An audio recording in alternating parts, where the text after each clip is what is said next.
অভিজ্ঞতার তো শেষ নেই, বেঁচে থাকার মতো কিছু গল্প নিয়ে কাজ করার চেষ্টা করবো। অভিনয় করাটা খুব সহজ ব্যাপার না, অনেক কষ্টের ব্যাপার। অনেক সময় দর্শকদের গালি খেতে হয়। নজরুদ্দিন সিদ্দিকীর সাথে অলরেডি কথাবার্তাও কমপ্লিট। কান ফেস্টিভ্যালের জন্য যাবে, আমি তো চাই। হয়তো আপনারা জানেন যে মিডিয়াতে পা রাখা আমার খুব বেশি দিন না, 2 বছর হতে চললো। আসলে দেখেন, অভিজ্ঞতার তো শেষ নেই।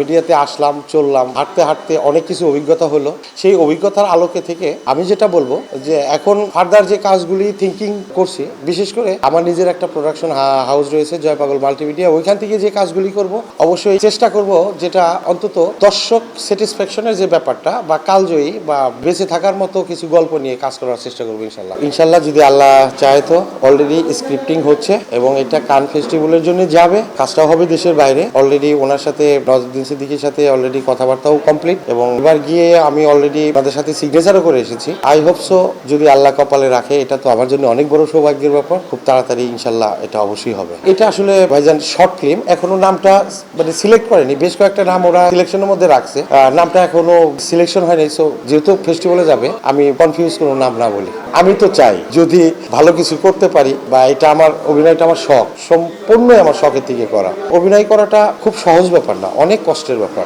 দর্শকদের মন জয় করা, অনেক সময় দর্শকদের গালি খেতে হয়, অনেক সময় অনেক টোলের মানে শিকার হতে হয়। সো সেই দৃষ্টিকোণ থেকে যদি সবকিছু ওভারকাম করে যদি আল্লাহ তাআলা রহমত করে, আমি থাকতে চাই।